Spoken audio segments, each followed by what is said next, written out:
In 1962, a company figured out how to give American children something they'd never been able to own before: their fear.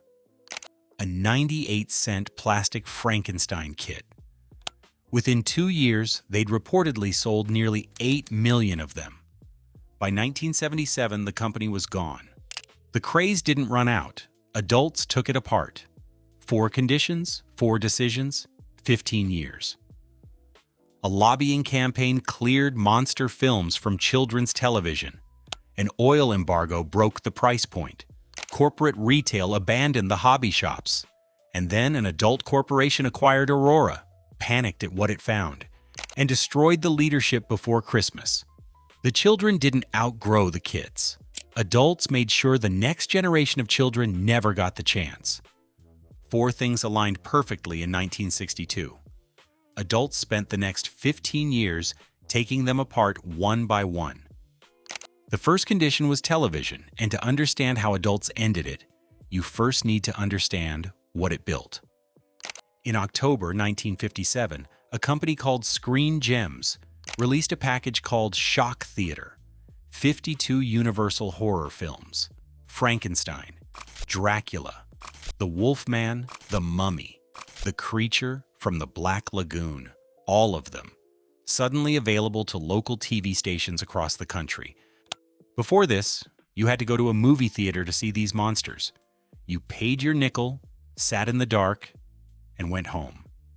The monster didn't follow you. After Shock Theater, the monster was right there in your living room. Saturday afternoon, late Friday night. Sometimes your parents were beside you.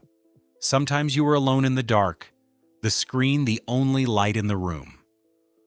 Local stations hired hosts to introduce the films. Characters like John Zackerly, dressed in black, cracking campy jokes between the scares. The whole thing felt like a costume party, where the costume was fear. You laughed, but the monster was still real.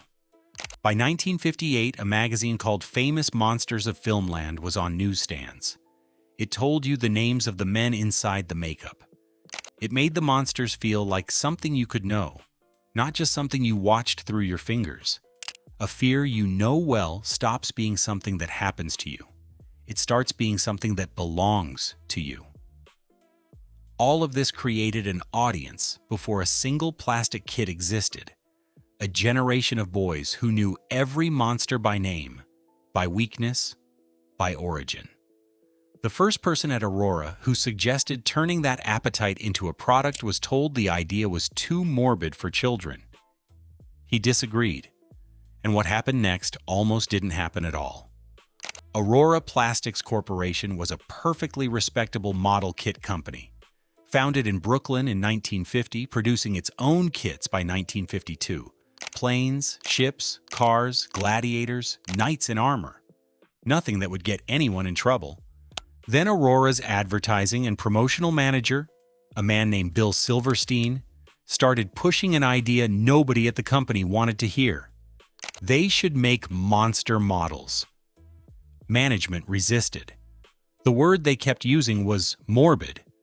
The belief was that parents would never allow it, that boys didn't want to spend their allowance on something scary, and that it was beneath a serious company.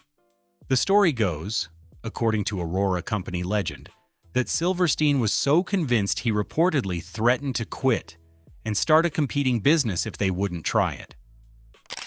Whatever the pressure was, it worked. In January 1962, Aurora took a painted Frankenstein prototype to the Hobby Industry of America Association convention in Chicago. They set it up in their booth. They waited. The painted prototype sat under trade show lights for 4 days while buyers moved past airplane kits and military models.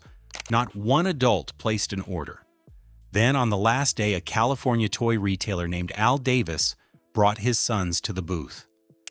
Glenn and Fred Davis walked past every airplane, past every car, past every ship. They went straight to the monster. Al Davis placed the first order. A floor full of adult buyers had seen a morbid plastic toy. 2 boys had seen the only thing in the room they actually wanted, And by the way, consider subscribing if you want to see more videos like this. Two boys at a toy convention, doing what boys do, going straight to the thing that made their eyes go wide. Within months, Aurora had something it hadn't planned for. A craze. Rubber cement and old cardboard. The hobby shop on Main Street. The spinning wire rack at the drugstore. The box the size of a record album. Green Frankenstein on the front, flat top skull, bolts in the neck, arms reaching forward. The boy standing in front of it was around 9 or 10 years old enough to feel the scare, young enough to think the scare was a dare. The 98-cent price was calculated exactly. For a boy in 1962, that sat right at the edge of what he could scrape together on his own. He didn't need to ask. He just needed to have had a good week. The box art was what stopped him in front of the rack. Aurora hired an illustrator named James Bama, who painted the first 22 Monster Kit boxes like Gothic oil canvases. Dark skies, dramatic lighting, monsters that looked alive and enormous and threatening. You could stare at a James Bama box for 10 minutes before you thought about picking it up. Bama worked from black and white movie stills. There was no official color for Frankenstein, so he invented one. He blended Boris Karloff and Glenn Strange, the two most famous Frankensteins, and decided the skin would be green. That single color decision became the visual identity of Frankenstein for an entire generation. The first sign that adults were watching came almost immediately. Parents complained that the unpainted gray plastic inside didn't match the photorealistic painting on the box. Aurora adapted. Starting with the Mummy kit in 1963, Bama had to paint the assembled kit instead. Not his vision, but what was actually in the box. But neither the price nor the box art explains what actually kept the kits selling. When a boy assembled the kit, he wasn't just watching Frankenstein anymore.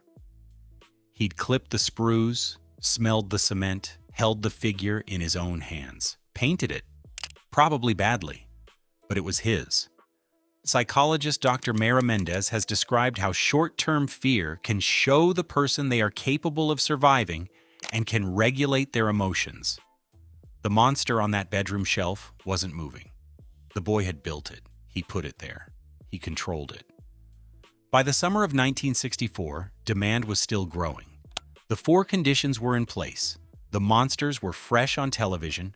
The right generation was exactly the right age. The price sat inside a child's weekly allowance. And a neighborhood shop in every town stocked the kits at eye level. If there's an original Aurora kit sitting in a box somewhere in your house, still unbuilt, maybe still sealed, it's worth looking up. Most were built, painted, and lost to time. The people who lost theirs have been searching for replacements ever since. A 16-kit lot sold at Heritage Auctions for $7,200. Individual sealed originals move for anywhere from $150 to over $2,000, depending on the title. But before adults ended the conditions from outside, Aurora's own management had already started losing the thread from within. By 1964, Aurora's adult executives were nervous, and nervous executives make impulse decisions. Their idea was to combine the monster audience with the hot rod audience. Boys liked building Frankenstein, and boys liked building custom cars, so boys would probably love building Frankenstein in a custom car. The decision was made at the executive level. Nobody asked the boys. They were wrong. The 1964 Monster Hot Rods line put classic monsters behind the wheels of dragsters and go-karts: Dracula's dragster, the Wolfman's wagon, the Mummy's chariot, Godzilla's go-kart, Frankenstein's flivver, King Kong's thronester, 6 kits, monsters and vehicles. James Bama, the man who'd invented Green Frankenstein, who'd built these monsters into icons, actually hated the assignment. He later described painting monsters behind the wheels of hot rods, while women in evening gowns rode alongside. He thought the whole thing had lost what made the originals work. And he left Aurora in 1965. Aurora lost its sharpest eye at exactly the wrong moment. In 1969, another executive decision: the frightening Lightning reissues. The original classics back in stores, but now with glow-in-the-dark parts, phosphorescent heads, glowing hands, a feature added to make an old thing feel new. Kids bought them, but notice what was actually happening. Aurora's management was no longer making things worth wanting. It was repackaging what it already had. First monsters and hot rods, then monsters that glow. Each gimmick was an adult decision, and each one was a signal that the original thing had run out of gas. The executives read it differently. They read it as, "We need to go further." In 1971, they did. And this time, the decision was visible enough to draw a crowd. In March 1971, Aurora began shipping a new line called Monster Scenes. No child designed it. Aurora's adult executives did. The line included Dr. Deadly, a fictional mad scientist villain, Vampirella, a scantily dressed female vampire from a horror magazine, and a figure called the Victim, a woman molded in skin-toned gray plastic, designed to be placed inside the line's torture devices. Kits named the Pendulum, the Hanging Cage, Pain Parlor, Gruesome Goodies. The boxes were stamped, rated X for excitement. 2 months after Monster Scenes began shipping, in May 1971, Nabisco acquired Aurora, a biscuit company. They had no idea what they just bought. On November 15, 1971, 12 protesters stood in the rain outside Nabisco's headquarters in Park Avenue in New York. Now, parents for responsibility in the toy industry and women strike for peace. One was dressed as a hangman. The signs read, "A toy should be a toy. A toy is to grow." They chanted, "Sadistic toys make violent boys."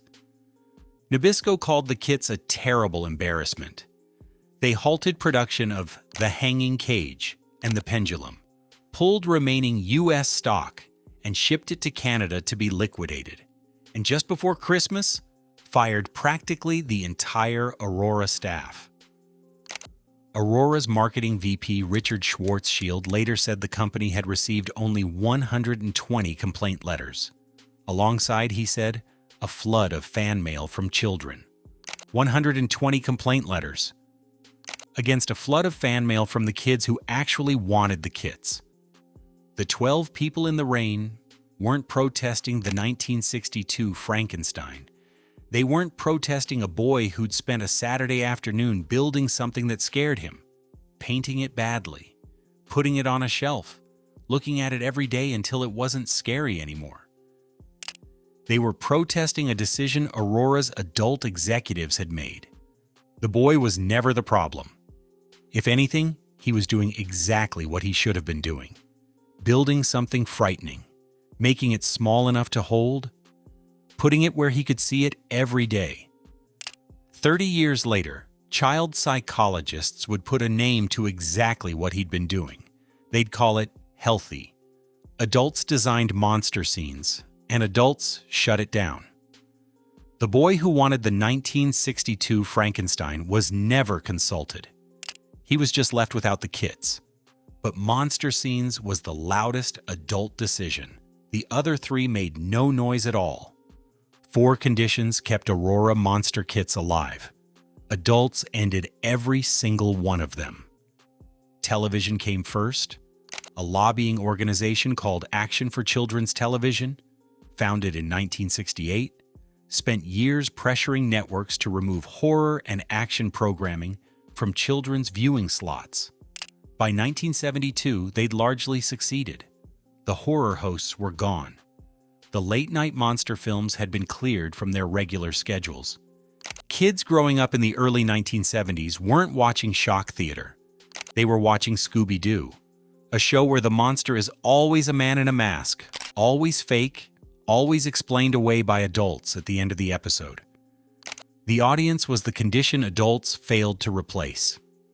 The boys who built Aurora kits in 1962 were born in the late 1940s and early 1950s. They were 10, 11, 12 when it started. By 1977, those same boys were in their mid-20s. They had jobs, some had kids, but the generation behind them never got the same starting conditions. By the time they were old enough, the TV programming had already been cleared, and the other conditions were already going. There was nothing left to recruit them with. The price broke in October 1973. The OPEC nations announced an oil embargo, and oil prices skyrocketed. The plastic in every Aurora kit was petroleum-based. When oil prices jumped 350%, the material cost followed.